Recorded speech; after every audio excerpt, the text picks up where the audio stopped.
Yeni klinikanın sabiq direktoru Barat Yusubovun cinayət məsuliyyətinə cəlb oluna biləcəyi bildirilir. Bir xəbər media xəbər verir ki, özəl mənbələrdən Axaraza daxil olan məlumata görə buna səbəb Yusubovun fəaliyyəti dövründə maliyyə fırıldaqlarına bulaşmasıdır.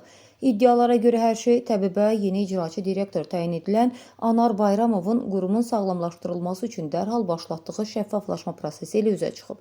Belə ki, təbibin tabeliyində olan klinika rəhbərlərinin bəzilərinin icbari tibbi sığorta vəsaitlərini talamaq üçün qarışıq bir sxem qurduğu bildirilir.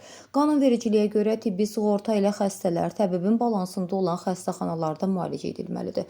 Yalnız təcili və təxirə salınmaz əməliyyata ehtiyacı olan xəstələr özəl klinikalara yönləndirilə bilər. Son illər tibbi sığorta vəsaitlərinin özəl klinikalara külli miqdarda yönləndirilməsi və təcili əməliyyatların həddən artıq olması isə bu sahədə heç də hər şeyin və yaxud ümumiyyətlə heç nəyin şəffaf olmadığı təsəvvürünü yaradıb.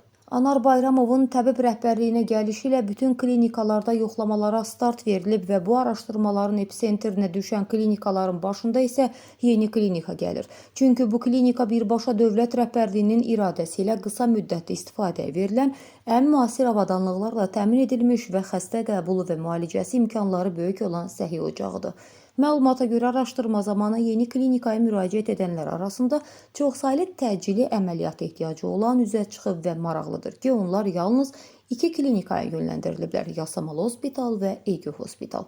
İşin daha maraqlı cəhəti odur ki, Yusubov yeni klinikanın direktoru təyin edilməzdən öncə EG Hospitalının müşahidə şurasının sədri olub. Hazırda isə EG Hospitalına nəzarət Barat Yusubovun həyat yoldaşı həkim kosmetoloq Gültəkin Qəniyeva həyata keçirir. Bəli, Yusubov yeni klinikaya müraciət edən xəstələri öz nəzarətində olan özəl xəstəxanaya yönləndirir.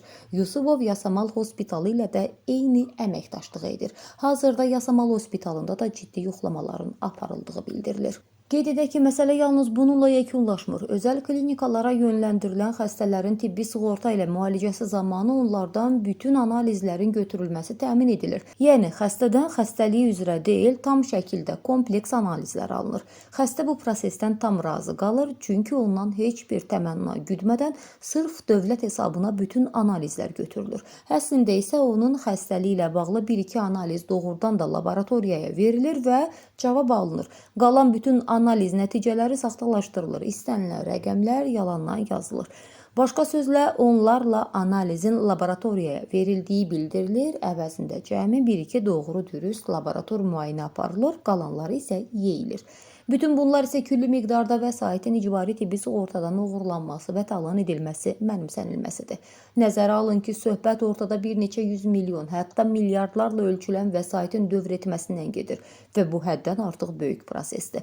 Daha acınacaqlısı MRT aparatları ilə bağlıdır. MRT qiyməti bir neçə milyonla ölçülən və illik 100 min dollardan çox baxım xərcləri tələb edən geniş funksiyalı və bahalı aparatdır.